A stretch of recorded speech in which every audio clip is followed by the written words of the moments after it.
Good morning, guys. I am doing a test live stream today because I've been having a lot of really bad internet connection problems at my home, and it's just always been. Usually, I have a really fast internet connection. It's been great. In the last couple weeks, I just lost that fast interconnection, and I would just always have to reset the modem. Just had a lot of problems. So I've been troubleshooting basically for a couple of weeks, and we had our Sync Edge live Q&A yesterday, and it was a great Q&A session, actually, a lot of great questions, but the video was just stuttering the whole time, and even the stream was buffering. It looks now already like we're much better than we were yesterday. At least my light over here is showing that we're green, and we're around at least 4,000 kilobytes a second, so that's good that we're there, at least for now. So we'll see what... Yes, this is live. His Royal Faciousness. That's a great username, by the way. Yes, I am live right now. So anyways, this is just sort of a test stream, but I figured while I'm here testing out the internet connection that I've now set up, you guys can pop any questions in the chat. We can hang out for a little bit. Basically what I ended up doing, I guess it's just for any of you that might have internet problems yourself, is I ended up getting a Netgear M1 hotspot. So it's a little kind of block. It's down there. I can't pick it up right now, but it's just this little hotspot. Went to a third-party retailer, bought unlimited data through AT&T, and then bought a directional antenna where I had to mount it on the side of the house, pointing it at the nearest cell tower to boost the signal a little bit. So I learned so much about 4G, LTE, connecting cell towers, antennas, unlimited data plans. I've learned so much about the internet. I probably never wanted to learn about it, but it's good because so far it looks like it's better. Zell, you're saying it looks better. Yeah, Zell was there with us yesterday for our live Q&A. It looks better. Awesome, man. Very cool. Burn, good morning. Chords, good morning. JB, all right, looking good. Jur, what's up, man?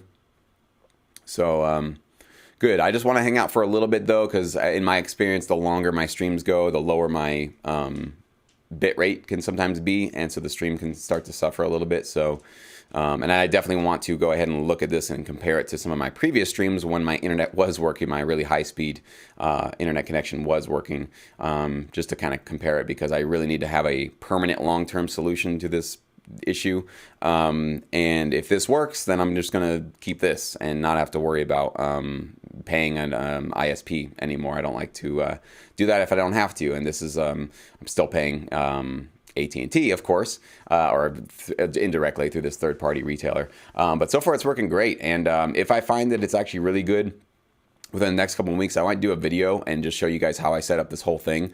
Just because I think it's really important for a lot of people to know, especially if you guys are in a rural area. I'm not. I'm obviously in the greater kind of LA area. So you would think I shouldn't have any problems getting high-speed internet. For whatever reason, I do, and it wasn't like that. We had that earthquake. This is my theory. I have no idea because I've talked to I've had so many tech people come out, so many service people come out, look at this thing. Nobody has a clear answer. Everybody thinks they have something and it works for a while and then it doesn't. We had that big earthquake back in July. I think it was July 4th, actually. We had that big earthquake that was at Ridgecrest, and that definitely shook our home, and we felt it here.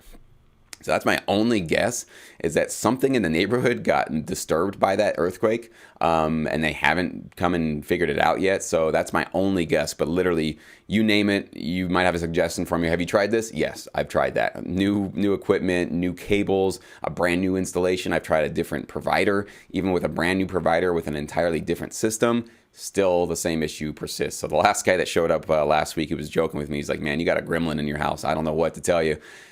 But, he just didn't really have much to say. So I was like, well, thanks for nothing, I guess.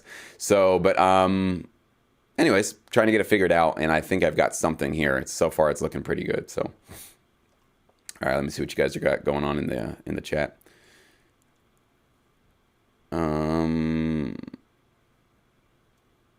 Let's see. Mark, how many libraries am I personally partnered with? Right now, currently, I'm basically only working with two. Sometimes a third pops in once in a while that I'll give some music to. But between the two that I'm currently still working with, one of them has been loading me up with some really awesome, great opportunities just in the last couple of weeks, which is really, really cool. If you guys are in the industry, you know that sometimes things are just kind of hopping along. You're just kind of maintaining your sort of status quo. But out of the blue, you'll just get massive amounts of opportunities, and a lot of work needs to be done very quickly. So that's why our Sync Edge live Q&A had to go to the end of the month this month, just because I had so many things happening where I had to get a lot of music done in a short amount of time. And so I appreciate you guys that were patient with me on that, and patient with me on the technical kind of mumbo jumbo that was going on with our video. But yeah, so that's basically my current operation. Basically just two main ones and a third one here and there. But aside from them, I do have other contacts that do still work directly with ad agencies and other projects that need music as well. But they're kind of like, they pop in every maybe 6 months, 8 months at a time, you know, so it's not like an every week I get opportunities from all of my contacts. But the contacts that I do have, I don't have a large number of active contacts that I work with, but the ones that I do and I've kept maintained my my relationship with them, they're solid, legit people, and they just, when they come to me with an opportunity, it's a real nice opportunity. So I don't need to be fed an opportunity from every contact every single week. That's why I like to have the network that I do have. But I do like to always be consistently putting out new music with libraries and that kind of thing. You want to do it? Yeah, his Royal is asking about doing a video on the connection. Okay, yeah, I do want to do like a little test though first, because it's really literally been 2 days since I set the system up. I mean, I set it up before I went live with my Sync Edge Q&A, but I didn't set up the antenna. So the difference between, if you guys are wondering why is today's connection better than yesterday's, it was the same hotspot, the same data that I was going through. Today, I've connected an antenna. Okay, so this is the difference that an antenna will make. It basically boosts. And I didn't know that they measured signal, LTE or 4G signal in dBs and decibels. I didn't know they used the same measurement that we use in music, but they use decibels actually. So I actually had about a plus, I added about 10 to 12 dBs of gain to the signal, and that's making all the difference. It seems like that's what's getting me back to that original speed that I had before. One Hot Day, what's up? All right. Don, you want to start your studio session, but on the other hand, you miss every live stream so far. Well, you know, you can always watch these afterwards. I'll obviously have this up on my channel afterwards, man. So if you're inspired, you want to get ready, PSA for everybody watching. If you're under the gun or you're just feeling like you want to make music and you kind of want to watch my videos, always go make music. Like, you can watch my videos later. Like, when you use my videos for your breaks, right? Like, if you want to take a break, you're kind of just feeling a little bit burned out by the end of the 4 or 5 hour session or whatever it is, my videos can be a nice little break for you to kind of regroup and just use a different part of your brain and then go back to it. But always default to making great music. That's your job. You should definitely be doing that. So I don't want to be responsible for you guys procrastinating doing what you should be doing, and that is making music. So chords. I saw your video on foreigners joining BMI and ASCAP. Do you know if your client you helped was able to move over to the US if being sponsored? I don't know exactly which video you're talking about, and the client that I helped was able to move over to US if being sponsored. I don't know if you're talking about like a visa, and I don't know the ins and outs of the whole visa system if you want to come to the US under a work visa. So don't ask me. Don't really know the details on that. But if you're asking about just foreigners joining BMI and ASCAP, you don't have to be sponsored to do that. You can directly join from anywhere in the world if you'd like to. The only thing, obviously, is if you're already a member with your PRO in your home country, call them, and you need to ask them what is their policy if you want to start working with ASCAP or BMI to collect royalties in the States. Some of them will just have a little clause for you to sign or something that just gives you the permission to say, yes, you can now be represented by one of those two in the US. Others will say, no, you're not allowed to join them and be a member of our PRO. So you have to decide, do you want to leave us and just join them? So you need to talk to your PRO. Hey, Jesse, I made a track that's in 5/4 time signature as opposed to the usual 4/4. Is it licensable? It can be, but I would not usually recommend you guys go into odd time signatures for the most part. Unless it, like in your 5/4 time signature, if you can still get the listener to kind of head bob as if it is a 4/4, so it's not feeling like you do some odd time signature that's like, I can't wrap my head around where's the downbeat, where's the groove. Like if you lose the groove with odd time signatures, then that's where I'd say don't do it at all, because the licensing business, usually people are going to want to have a groove or something fairly simple rhythmically that they can follow along with. If it's really confusing, then it becomes distracting, right? And if they're going to place music into a TV show, The last thing they want is the music to distract from the scene. They want the music to add to the scene. And a lot of the ways to make it add, you just keep a sort of 6/8 time signature, 4/4, 3/4, some of the more standard ones that most songs follow. I would say that would be a better choice of that. Patrick, good morning. Yeah, Jer's correct. You can't have two PROs covering the same territory. Burn, how many hours do you spend on each track on average? Well, it's an interesting question because with all the recent work that I've been getting thrown my way, I've been spending sometimes only 2 to 3 hours on a track, but that's because I've got great templates set up. I have plugins already loaded in. I have my mastering plugins there. I just have to fine tune them for the track that I'm working on. And another thing that I've been doing, I put a tutorial out on this. I don't know if I put it on my YouTube channel, but it's definitely in Sync Academy, where I will sometimes create 2 or even 3 tracks within one session in my Logic session. So let's say like right now I'm cranking out a whole bunch of rock tracks actually. So they just want just straight ahead rock tracks. So sometimes I will find one reference song or one style that I want to follow in. Let's say I wanted to do something like the one I was doing recently was really dramatic, sort of struggling but striving to survive metal music. And so a lot of double kick pedals and a lot of fast kind of shredding, but really kind of this like epic sort of end of the world feeling. So that was sort of the vibe I wanted to go through for a couple of the tracks I'm submitting for this opportunity. And they wanted a lot of tracks from me, like a lot, almost like there's no limit to how many tracks I can send to them. So instead of just creating one session, doing that one track, creating a new session, what I'll do is the settings usually stay about the same, but I'm writing new riffs and new parts for every single song. So I'll basically have one song here, one song there, and the third song there. So it really cuts down on I don't have to load new instruments. I don't even have to really necessarily move the knobs that much. I mean, maybe a little bit if I have to, and I'll automate just a little bit so that nothing gets disturbed on any of the 3 songs, but it really just speeds up the time quite a bit to crank out a lot of tracks. So something like that, I can do 2 or 3 tracks in a day, fairly easy, fairly consistently. And these aren't massive orchestral tracks with a whole bunch of plugins on them. But if you're asking like, yeah, if I'm doing something that's like, let's say it was for, I'm trying to remember the last, one of the last custom jobs I've done where I was stacking up basically a lot of, I remember one of the last ones I did was this massive kind of, it's kind of an EDM with some orchestral elements on top of it. So it was a fully produced track. That one definitely took me about 6 hours to get like the skeleton together, a couple more hours to do the mixing and mastering, that kind of a thing. And then we had some revisions back and forth. So with all told, probably 10 to 12 hours on that particular track. So that might seem like really fast for some of you guys. Some of you guys think that's really slow, but it kind of depends on the opportunity. Like you'll sort of know when you need to be taking that kind of time depending on the sort of intensity and the sort of specifics, especially with strings where you got to automate everything and everything needs to be really well just finely tuned. With a straight ahead rock track, I mean, if you guys don't know, I grew up in rock bands and played metal. I'm a drummer. I play guitar. It's in my blood. Like this stuff, I can come up with riffs and drum beats and fills. Like I don't even think about it. It's literally just tapping things and it's just coming out of me very, very, it's just like breathing at this point because I've been doing it for so long and it's just like one of my go-to genres. So if it's that sort of a thing, I can do it very, very quickly, which is great. And it's still really fun. And it's always like, sometimes I want to not submit the track because I'm like, man, this riff is so good. I always want to like, I should go like, give it to a singer and put this out online or something like that. But, I haven't really done that obviously yet. So, but it's still really fun. It's still really inspiring to kind of like stumble across new riffs and new drum fills and new things, new ways to put the tracks together. So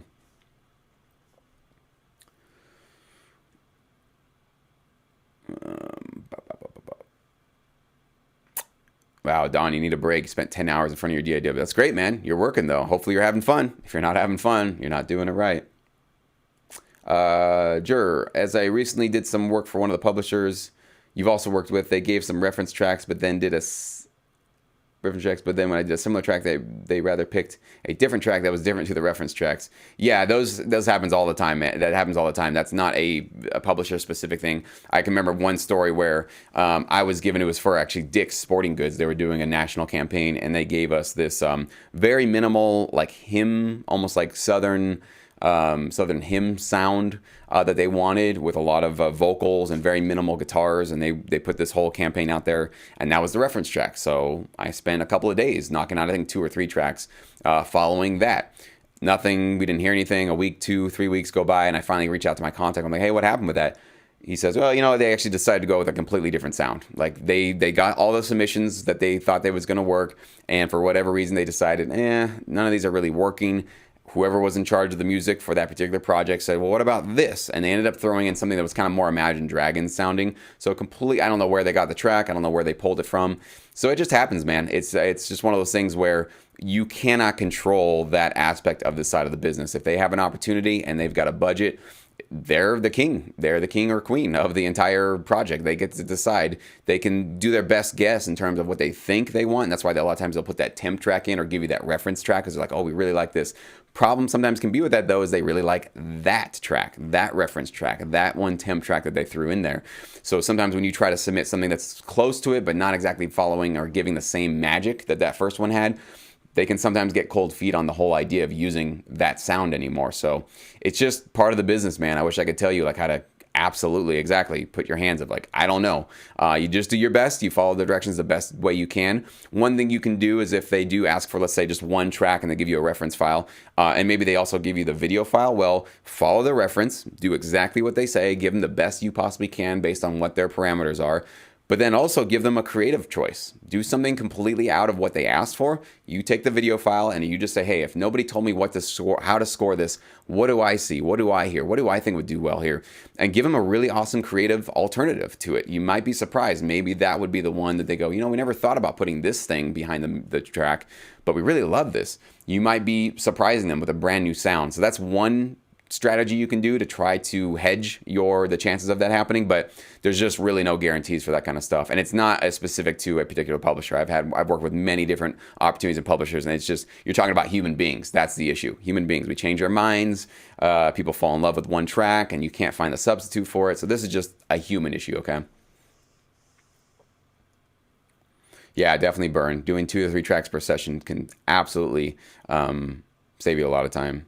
Because it also puts you in this mindset when you start a session like that and you just know you're going to create a 2 or 3 tracks, you sometimes just work a little bit quicker. You make decisions much faster because you just have this bigger goal in mind rather than just this one track and you're like, everything has to be exactly perfect and I don't know about. But you just, when you zoom out even a little bit further and go like, well, I'm creating 3 tracks, so they need to be distinct, they need to be different enough, but I really need to get all 3 of these done within this one session. It does change your production approach a little bit, and I found for me it definitely helps me crank out things a lot faster to have it all in one session.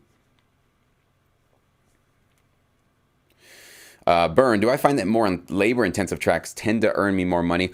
No. I've had tracks that I didn't spend that much time on get national campaigns. I remember one of the big examples I got back before was, I remember I put an entire rock album together early on. This is like 2009, 2010, one of the first albums that I was doing.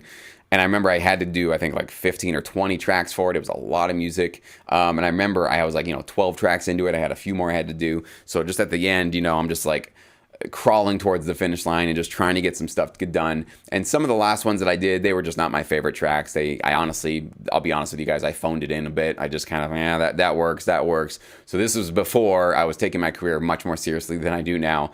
But one of those tracks that was, I just like, I don't know, here you go, throw that on there. That ended up getting a national Jack in the Box campaign. And actually, believe it or not, the reason I think why it got the placement is because it was so crappy sounding in a way, and I think it was kind of cheesy metal sounding. And it was actually the campaign for their Monster Tacos when they first came out with, I think they were called the Monster Tacos, whatever they were. So if you look up that campaign, you might be able to find the commercial. But they had this like over-the-top monster truck rally, announcer on the commercial, and they had this just monster truck rally kind of music. And guess what track that was? That was my over-the-top kind of cheesy metal music.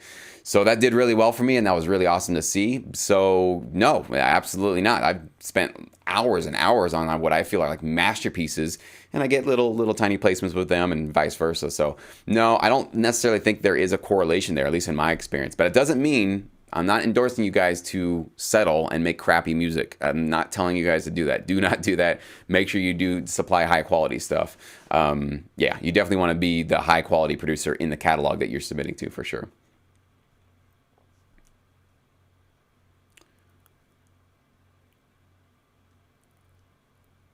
Following up on Burns' question from Jur, would you say that production tracks can get too busy to be used? Yeah, absolutely. Currently 75% through a Christmas album, so just running by. Absolutely.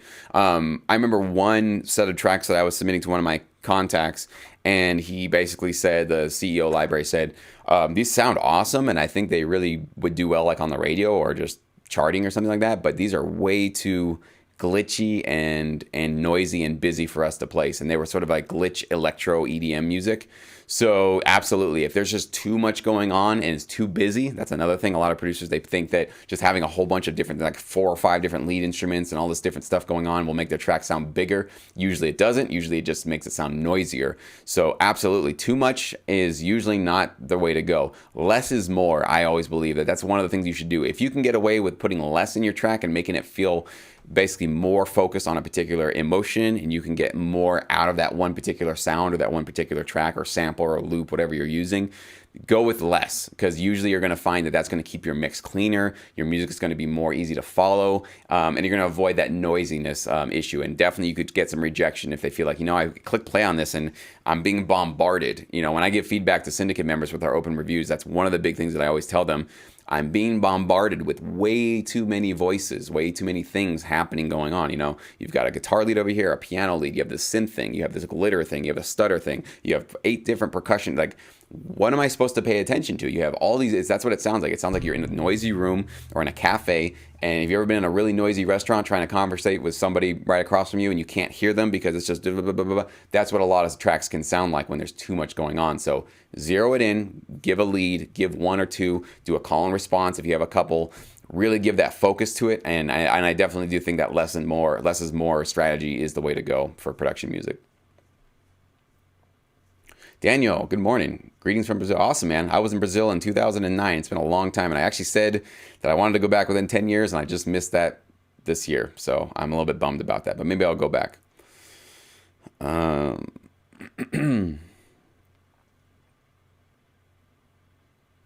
Mike, what's up, man? I'm seeing a lot of MIDI instrumentation in your tutorials. Is it wise to compose in MIDI in the interest of time versus slowing myself down with recording live instruments? If you can record live instruments and not kill yourself and not stress yourself out, definitely do it, because it'll make your track stand out from a lot of people's tracks. A lot of people, myself included, use a lot of MIDI. I love MIDI because I make a mistake, I just fix it, right? I just edit it. The performance is loose and sloppy, I can quantize it or quantize part of it or loosely quantize it. I send it to a library, they go, we love the melody, but it's a little too close to this other track. Can you switch that melody around? No problem. 3 seconds, I can do it with MIDI.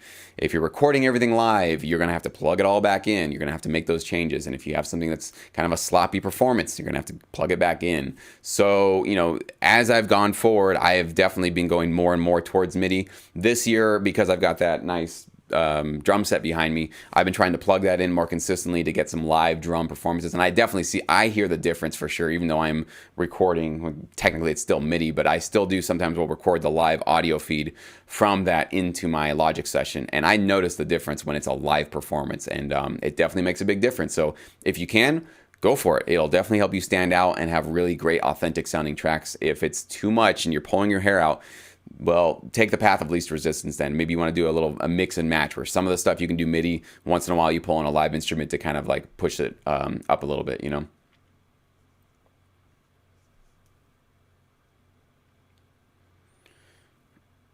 right.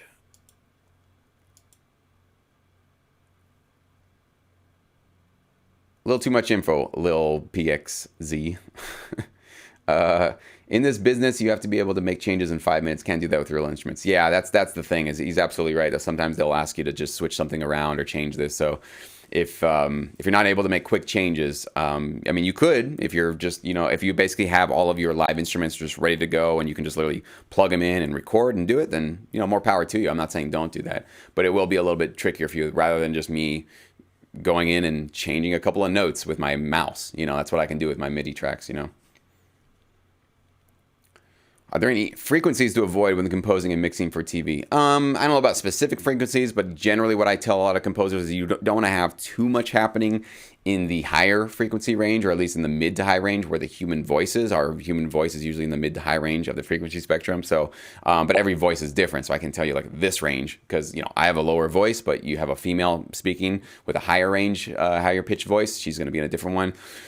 You can definitely have higher pitched instruments in there, and leads, and, you know, guitar leads and pianos and that kind of thing. But you definitely don't want to have a mix that's like focused on the high range. You really want to have probably most of your mix focused in the low to mid range, to really be a music bed to fit underneath any human voice, because that's what you're going to be putting your music underneath. Chances are 9 times out of 10, a narrator, you know, an actor, somebody speaking, stuff like that. So you want to make sure that your music is not competing with those same frequency ranges.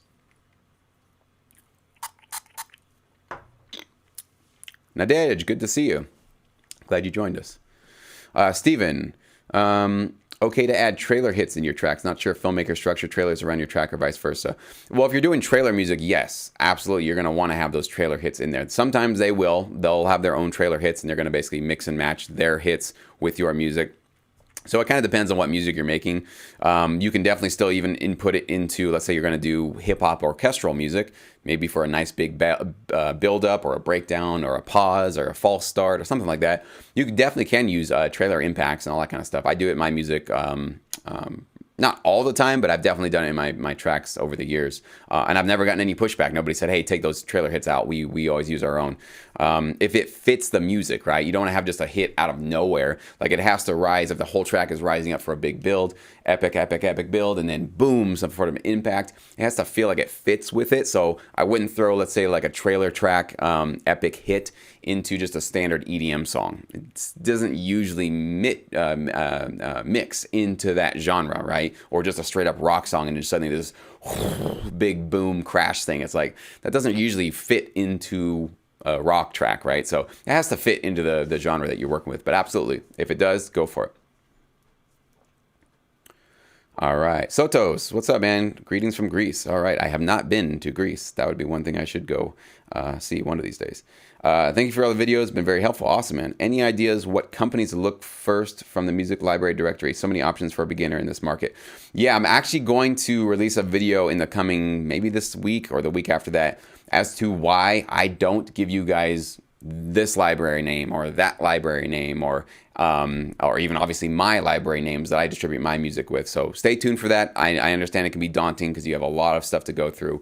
What I would say for sure is you can definitely check out Sync Edge. That's my program that gives you my personal music library recommendations, and I boil it down to basically just 2 libraries a month. We're up to now, we're about to hit 36 actually on the 1st of October. We come up to October. I'll put I have 2 new library recommendations there. Sync Edge is basically that thing that can chop all of that research down for you, so you don't have to go through 300 different companies and kind of do your own research.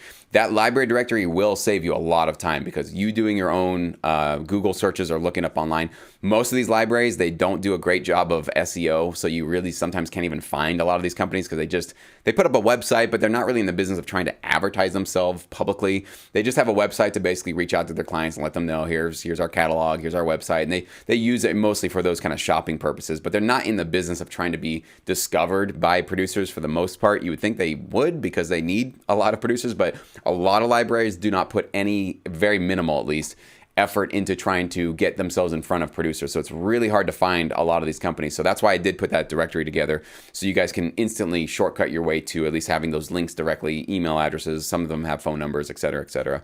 But Sync Edge is definitely the next level above that, where you're getting my personal recommendations, the libraries that I feel are the most likely to get placements, because I've either seen some of my former students do really well with them, or from my personal research when I look these libraries up, I'm telling you guys, these are good signs. Like, look at this, look at that. These are reasons why this library is still very active currently.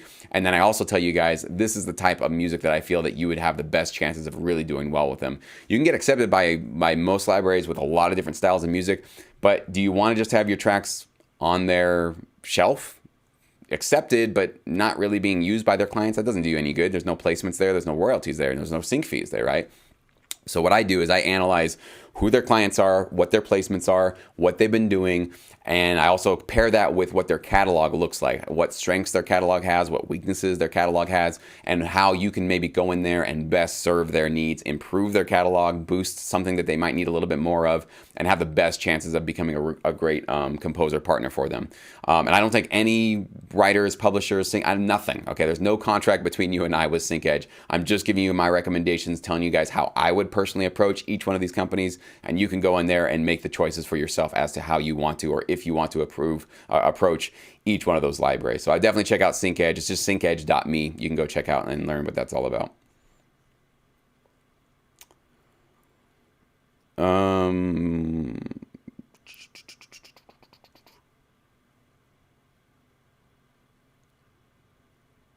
So those, thanks. Yeah, this is exactly what I saw on their websites.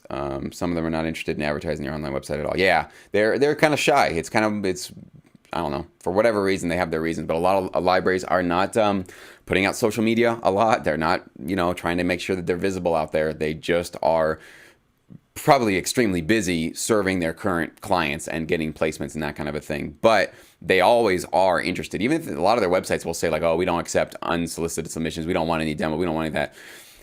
You come to them even with that on their website and you have some undeniable music that's absolutely going to be useful for their clients, they're going to at least consider it. All right. I can't obviously guarantee that they're going to accept you, but that is they have two sides of their business that they have to have in order to stay in business. Obviously their clients, right? They have to have their clients that they get their tracks placed in, but without great high quality music, the clients go away. So they do always need high quality tracks. So sometimes if they're saying that they don't accept submissions or they're not open right now, they might just be sort of really happy with who they're working with and they've got a good bundle of composers that they're not really interested in expanding it anymore. But the right kind of composer with the right kind of music at the right time, I'm sure they'll make an exception for it. So don't let that kind of disturb you or depress you guys or demotivate you from submitting to a lot of libraries. All right. Hi, Jesse. Greetings from Sweden. What's up? Pele? Is that how you pronounce your name? Do you have any advice for starting out in the business from abroad? Well, same thing I would tell anybody that's in the US is go through my free course, syncmymusic.com/free course. In fact, I'll put it right now in the chat box so you guys can go check it out. Because this can be just as applicable for you.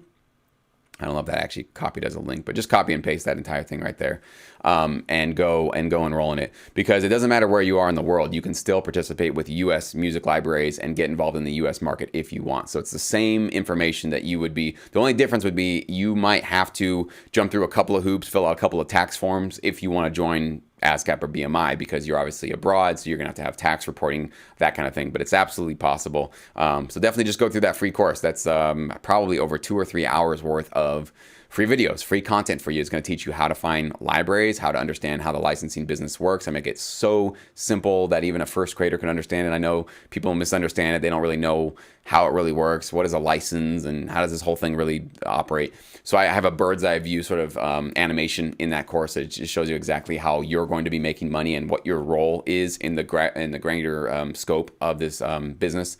So definitely take a look at that free course. I think you're going to find a lot of good information there. One Hot Day says they are shy because it's a people business. It is a people business. And it could be shyness, but it also could be, again, they might have their own methods of reaching out. Libraries might have their own methods of reaching out and finding composers, and that might not include throwing up a bunch of tweets and Instagram posts and YouTube videos or advertising or SEOing their website and trying to be more visible online. So, I'm sure there's a million and one reasons why they're not as visible as you think they would, but they're not.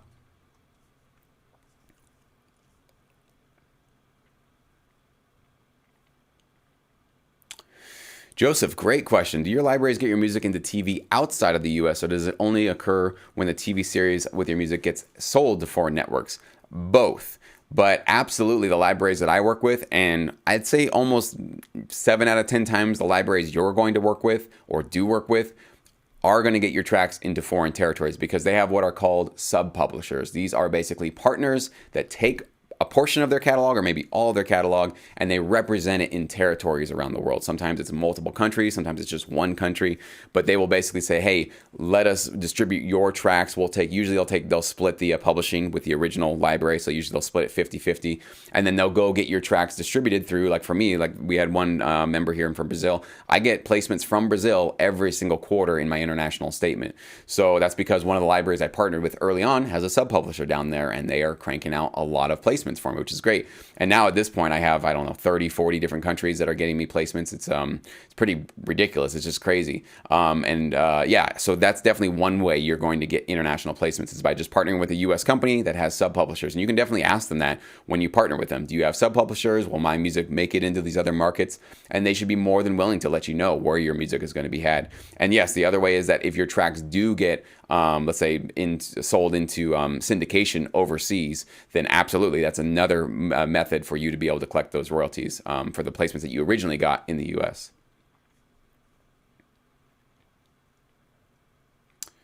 Overdrive. Last week I paid €300 for a session with a top TV composer in the UK to get the advice about mixing, composing, and the music business. I should have come directly to you. Great stuff. Thanks for doing this. Oh, you got it, man. Sorry you didn't get your money's worth with him. That's a bummer. Yeah, that sucks, man. But glad I could help. Glad this was useful for you. So, and if you're new to my channel, Overdrive, I don't know if you are, but I have now about 300 videos on my channel here, and probably most of the stuff that's on my channel is stuff that other people would charge you for. I honestly do believe that, because I've seen other people's courses that teach this stuff, and most of the stuff they're teaching is just the free stuff I have on my channel.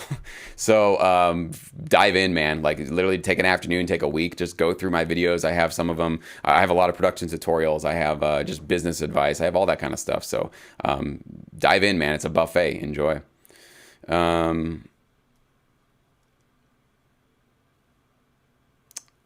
Juror, any specific trends you're noticing in the industry? Oh, lots of interesting things are happening right now. I think obviously the first one, the biggest one that we're all aware of, is streaming. Disney's coming out with their platform. Netflix is suffering right now because people are like, all these new ways to get entertainment are coming online right now. And so the licensing industry is sort of shifting in a massive way. We don't really know how it's going to all shake down right now with the streaming industry sort of taking off. And also the other thing that's happening with streaming is that because there's so many different platforms coming online, some people are getting like streaming fatigue. They're getting burned out. Like, I'm almost getting to the point, like I have Netflix, Hulu, Amazon, that Curiosity stream, which I don't even really watch anymore. I probably should just cancel. It's like $1.99 a month. It's so cheap.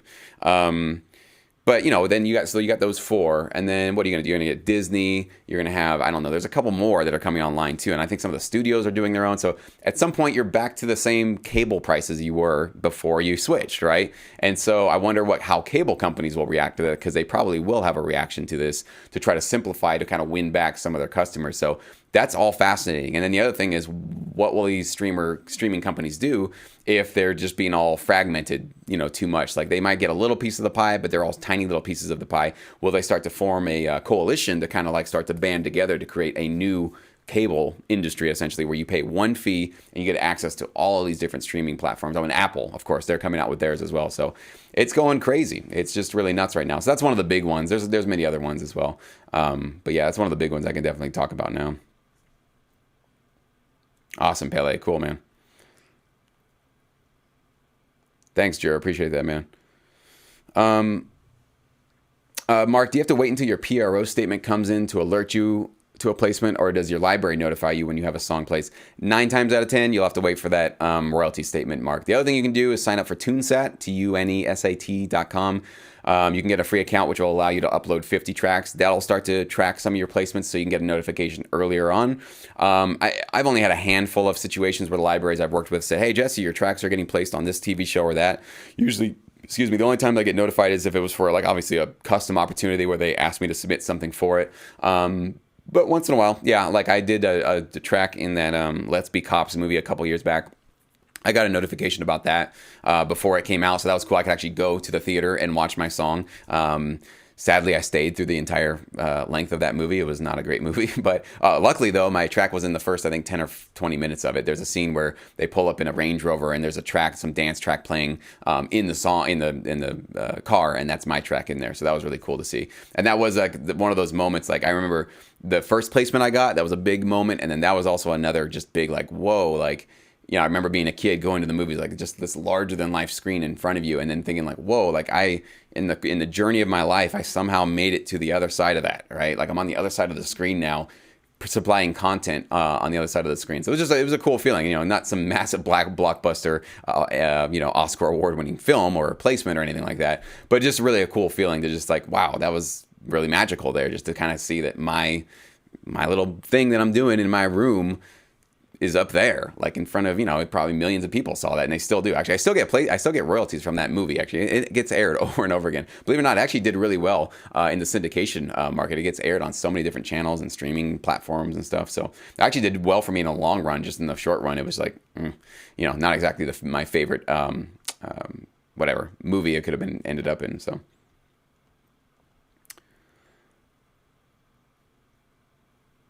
Joseph, I'm also wondering if the strength or value of the currency of the country where your music is placed affects the amount of royalties you receive. Well, obviously, if your currency is weaker than the next, yeah, that's going to make a difference. But it's really more about the PRO that's collecting for you, because ASCAP and BMI don't have a universal amount or an algorithm for how they pay out their writers or composers. So it's every PRO has their own unique way and balancing method for how they determine what they're going to pay you per placement. And that obviously always originates with how much they've collected in blanket fees from their broadcasting clients, the people that are actually using the music in public performance arenas, basically. So yeah, there's a lot of things that can affect the differences there.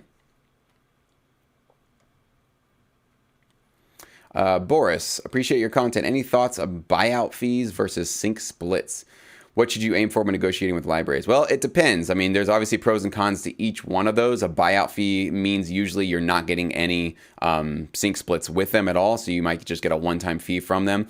If you don't anticipate that you're going to be getting any custom opportunities with sync fees, like let's say they do a lot of blanket deals, then maybe you just want to take that buyout fee. And like, you know, I'd rather have, you know, a couple $100 or whatever they're offering you rather than never getting probably any sync split, even though I could get more. But if you don't feel that there is anything there, then what I would do is if they give you the option of those two, just ask them, like, do you guys get a lot of opportunities with sync splits? Like, just ask them straight up, like, what's your situation? Do you get a lot of those? Is it mostly just kind of like blanket deals where your clients just come at a la carte, just come and pick what they need, and their blanket license covers all of those placements they get? So you got to ask them kind of what's going on behind the scenes there to know how to make a better decision for yourself. Mike, he's asking about registering tracks. Do you do it before you submit to a library or after? I usually recommend you just let a library do that after they've accepted it. They usually will take care of that for you. Your job is to log into your PRO and look for those tracks and make sure they do get registered to you. If you've already registered them, you just need to let them know that. They'll either need to change your registrations to include their publishing company, or they're going to have to retitle all your tracks and create all new registrations for them. So not the end of the world if you already did, but definitely I would say don't necessarily worry about that until a library says, cool, we'll take your tracks. Then you would ask them, okay, do you guys handle the registrations? 99% of the time, they're going to say yes. Yeah, thanks, Jerry. You were definitely answering him for that. Burn, should we be concerned royalties will go down if everyone switches to streaming? I don't think everyone will switch to streaming, because you do have a large segment of the population that's just not going to be into that new technology. So I don't think that's going to be happening. But right now, royalties for streaming sites are definitely low, very, very low, like pennies low.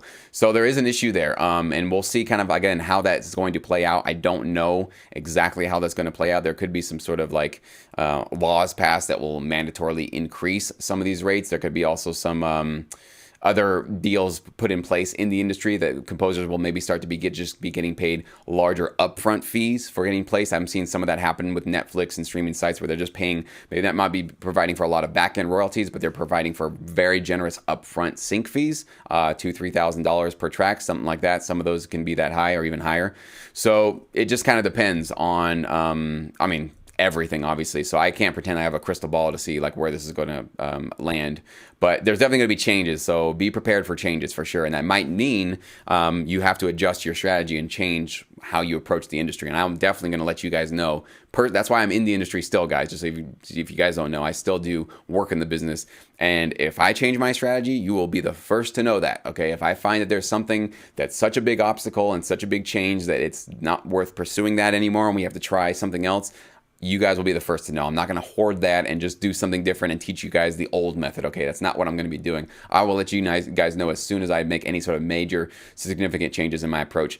Since I started my channel 3 years ago, I have not made any major significant changes in how I've approached this industry, though. It hasn't gotten to that point yet where my royalties have just fallen off a cliff or anything like that. In fact, my royalties have still been growing nice and consistently. So that's what I'm seeing on my side. So if I see the results that I like, I keep doing it, right? Thoughts on Google Stadia, their upcoming gaming streaming service? Will there be any royalties coming through that? I don't know about that. I would doubt it in the beginning. I don't think they're having anything set up for that. You know, the one thing about them, I haven't looked too much into it. The one thing that I didn't think was that great was that they charge, I think it's $10 a month, and then you don't get any, I don't think you get any games with it. I think it's just the ability to stream their games for the $10 a month. Then you have to pay for premium games, and I think you pay probably the same price or similar prices that you would pay if you just had a PlayStation or an Xbox or something. That's what I understand. I might be completely wrong, but so their idea is basically like, well, that's the future of gaming. It's all going to be streaming, which it is. The question is, are they a little early to it? Is everybody going to have fast enough download speeds to get actually like 4K 1080 streaming, that kind of a thing? I don't know. We'll see if that actually works out. But I've definitely seen some videos on it, some gamers. I'm not a gamer myself, so I'm not really like into that community that much. But a lot of people are not thinking it's going to work out great. They're not really happy with it because they do the math in terms of like what's the lifespan of like a PlayStation 4 or an Xbox. Usually I think it's like 6 or 7 years. So if you had Google Stadia for 6 or 7 years, you're paying like $700-800 for that platform, as opposed to what's PlayStation for, $300, $400, something like that. So it's about twice. You don't think of it because you're just paying this $9.99 a month thing, but in the lifespan of an actual console, you're paying double actually just to have access to it. So we'll see. I don't know. I don't know how it's going to work out or not.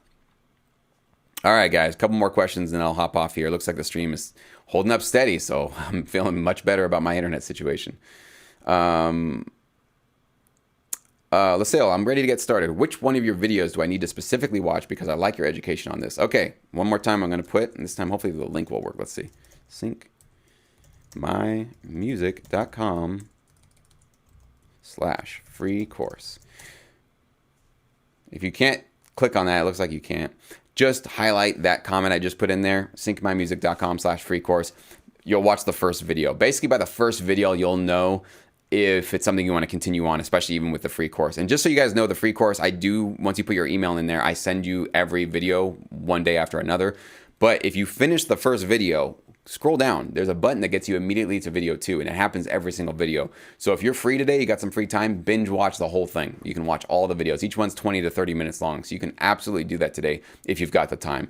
That's where I would recommend every new coming producer, anybody who wants to figure out how to get started, if this is going to be an industry that they can survive in, they can really thrive in. It's not for everybody. It takes a certain kind of approach, a certain kind of mindset, a certain amount of understanding about how this industry works. So go through that. It costs you nothing. It can take a little bit of your time, and then you'll understand exactly if it's something you want to get started with. Can you upload a track on BMI if you already released it on Discord TuneCore? Well, a little bit of a correction there, Chords. You don't actually upload anything to BMI. You just register tracks. So there's no files being uploaded or sent to BMI or ASCAP. PROs are not in the business of collecting actual physical files.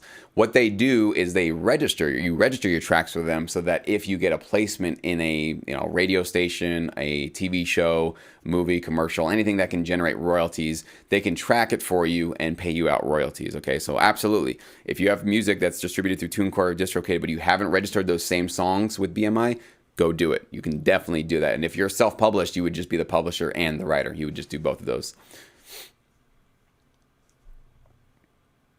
All right, we got 43 watching. That's awesome, guys. If you guys could all please leave a like under this video, just click that little thumbs up button. That would really help me a lot. It helps my videos become more visible to other producers that, just like some of you guys here, are brand new to it. So luckily, you guys found this video. You guys found this live stream. So please do pay that forward. It's one click of the button. Just click on that that like button. It really does help me out, and it's going to help out a lot of other producers as well that don't know that this stuff exists. That they really just, you know, it's literally. I'm still surprised, you know, after 3 years of teaching you guys this kind of stuff, that I still run into so many producers that had no idea that this was even an option for them for their music career. So that would really help me out, guys. I do appreciate that. All right. Jur, one last question. Is it worth being registered with a second PRO that I have to manually register tracks with for the sole purpose that they collect mechanicals? BMI doesn't, I don't know what that last word is. Second PRO, well, as long as it's not another, you're not signing up with another, right? You can't have two writer accounts with two different PROs. You can be a publisher with like ASCAP and have a writer account with BMI. But if you're talking about mechanicals, yeah, you're going to be talking about the Harry Fox agency. You're talking about something completely different, which is not what we're dealing with in the sync licensing industry. So that's kind of outside of my scope. I don't make any income or money from mechanicals in my career. I do all performing rights, publishing, and income, writers, royalties, that kind of thing. Awesome. You're welcome, One Hot Day. Thanks, man. Appreciate that.